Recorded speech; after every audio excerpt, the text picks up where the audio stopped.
Government is for all of us. All of us. It is not for some of us.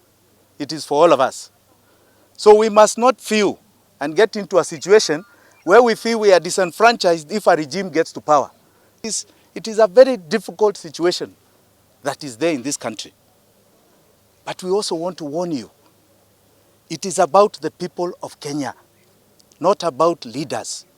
You said it in your campaigns over and over again. We have seen, for example, there is now a short list of permanent secretaries that has been put in the papers. Almost 500 names. Hiyo ni sawa. But let us not forget, that list was 14,000 people. The PSC said there were 9,000.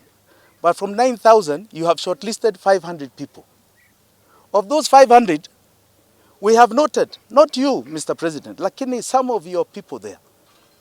Their relatives are there in large numbers. Their family members in large numbers. In large numbers. Their cronies and KYMs there in large numbers. We have a lot of political failures ambao wanataka kuingia civil service. Wakae nje. There is enough time and enough personnel in Kenya to get those posts, even in the current civil service. Why are you going there?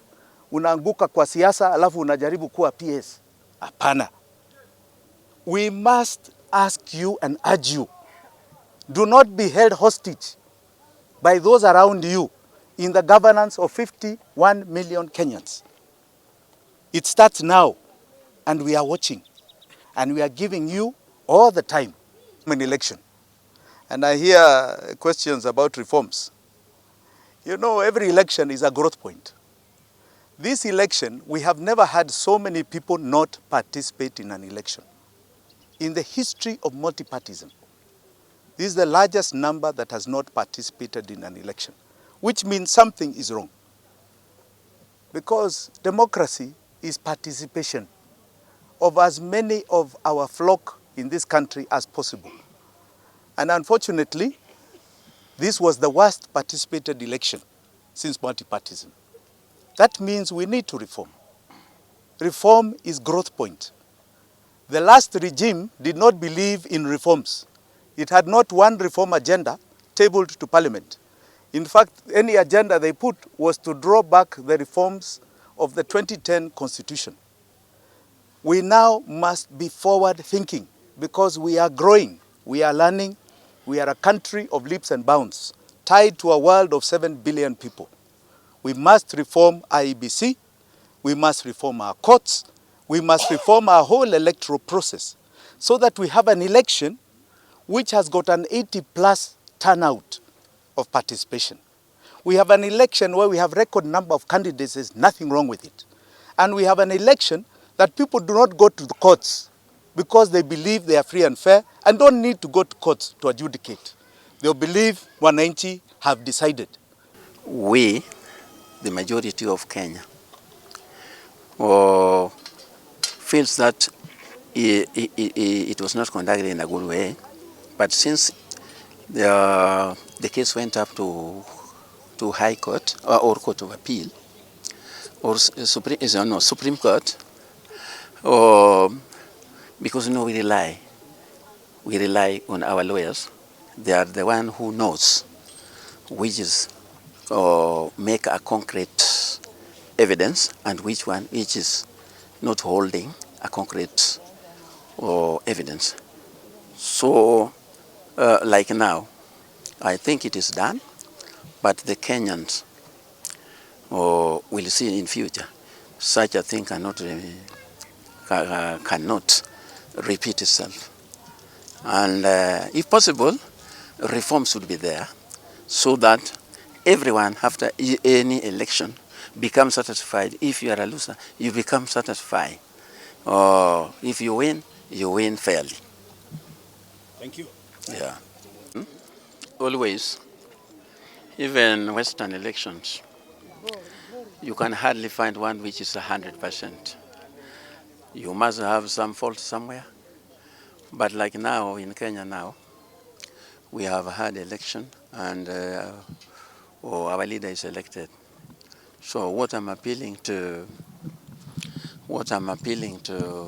Kenyans is that let us give the new government time so that we see if they can change any meaningful change so that the country pulls ahead. Mbele kamera bwana.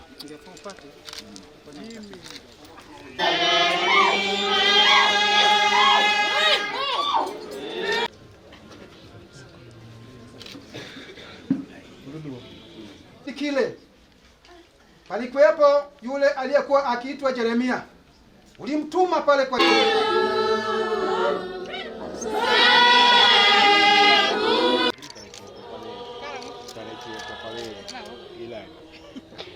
baraka yako kutoka mbinguni nikae baraka zako. Tunaomba hayo yote siku ya leo.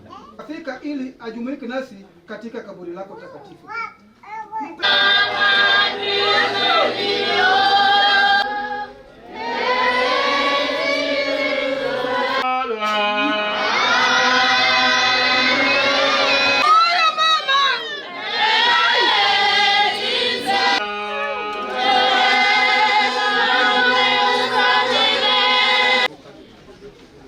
Huyu ndugu zetu ambaye imekuja hapa siku ya leo.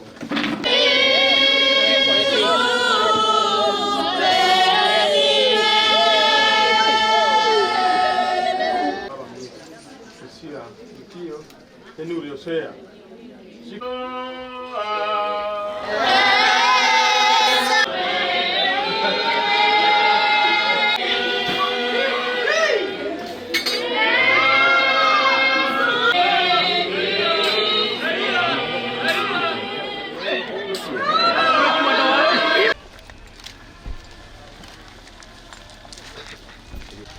Habari hapa. Uko salama. Tumebarikiwa sana.